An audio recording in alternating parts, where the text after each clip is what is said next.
Finance ಸಿಬ್ಬಂದಿ ಕಿರುಕುಳ ಕಾಳೇನಹಳ್ಳಿಗೆ PSI ಭೇಟಿಯನ್ನ ಕೊಟ್ಟಿದ್ದಾರೆ. ಹಾಸನದ ಅರಕಲಗೂಡು ತಾಲೂಕಿನ ಕಾಳೇನಹಳ್ಳಿ ಗ್ರಾಮಕ್ಕೆ ಸ್ಥಳೀಯ ಪಿಎಸ್ಐ ಭೇಟಿಯನ್ನ ಕೊಟ್ಟಿದ್ದಾರೆ. ಫೈನಾನ್ಸ್ ಸಿಬ್ಬಂದಿ ಕಿರುಕುಳ ಕಾಳೇನಹಳ್ಳಿಗೆ ಪಿಎಸ್ಐ ಭೇಟಿಯನ್ನ ಕೊಟ್ಟಿದ್ದಾರೆ. ಹಾಸನ ಜಿಲ್ಲೆಯ ಅರಕಲಗೂಡು ತಾಲೂಕಿನ ಕಾಳೇನಹಳ್ಳಿ ಗ್ರಾಮ ಮನೆ ಬಾಗಿಲಲ್ಲಿ ಕುಳಿತು ಆವಾಜ್ ಹಾಕಿದ್ದ ಸಿಬ್ಬಂದಿ.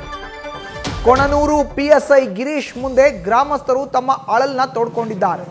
ಇನ್ನು ಮುಂದೆ ಕಿರುಕುಳ ನೀಡೋಕೆ ಬಿಡೋಲ್ಲ, ಧೈರ್ಯವಾಗಿರಿ, ಸಿಬ್ಬಂದಿ ವಿರುದ್ಧ ಕ್ರಮ ಜರುಗಿಸ್ತೇವೆ ಅಂತ ಪಿಎಸ್ಐ ಅಭಯವನ್ನ ಕೊಟ್ಟಿದ್ದಾರೆ. ನೋಡ್ತಾ ಇದ್ದೀವಿ ದೃಶ್ಯದಲ್ಲಿ, ಇದೇ ಗ್ರಾಮದಲ್ಲಿ ಮನೆ ಮುಂದೆ ಕೂತು ಫೈನಾನ್ಸ್ ನ ಸಿಬ್ಬಂದಿ ಆವಾಜನ್ನ ಹಾಕಿದ್ರು. ವ್ಯಾಪಾರ ಮಾಡೋಕ್ಕೂ ಕೊಡ್ತಿಲ್ಲ, ಮತ್ತೆ ಹಾಲು ಕರಿಬೇಕು ಅದಕ್ಕೂ ಟೈಮ್ ಕೊಡ್ತಿಲ್ಲ. ನಮಗೆ ಹೊಟ್ಟೆಗೆ ಅಡುಗೆ ಮಾಡ್ಕೊಂಡು ಊಟ ಮಾಡೋಕ್ಕೂ ಭಾರಿ ಕಷ್ಟ ಆಗೋದು ಸರ್. ಸಖತ್ ಹಿಂಸೆ ಕೊಡ್ತಾರೆ ಸಂಘಗಳಲ್ಲಿ ನಮಗೆ. ಅಂತ ಈಗ ಅವರಿಂದ ಸರ್ ಊರಲ್ಲಿ ಇಲ್ವಲ್ಲ, ಅವ್ರ ಹತ್ರ ಇರ್ಕೊಂಡು ನೀವು ಊರು ಬಿಟ್ಟು ಹೋಗಿ ಅಂತಾರೆ ಸರ್. ನಾವು ಊರು ಬಿಟ್ಟು ಹೋಗೋಕ್ಕಾಯ್ತದ? ನಮ್ಗೆ ಟೈಮ್ ಬೇಕು, ಕಟ್ತೀವಿ, ಒಂದು 6-7 ತಿಂಗಳು ಟೈಮ್ ಬೇಕು ಸರ್. ನಮ್ಗೆ ಹೊಟ್ಟೆಗೆ ಊಟ ತಿನ್ನೋಕ್ಕೂ ಆಯ್ತಿಲ್ಲ ಸರ್.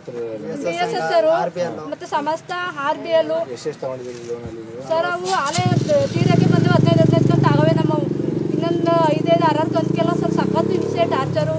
ಮತ್ತೆ 6 ಗಂಟೆಗೆ ಬಂದರೆ 10 ಗಂಟೆ ರಾತ್ರಿ ಆದರೂ ಮನೆ ಬಿಟ್ಟು ಹೋಯ್ತಾ ಇಲ್ಲ ಸರ್. ಬಾಕ್ಲೆಲ್ಲ ಇದು ಮಾಡಿ BSSR ಮಾಡಾಕ್ಬಿಟ್ಟಾರೆ ಸರ್.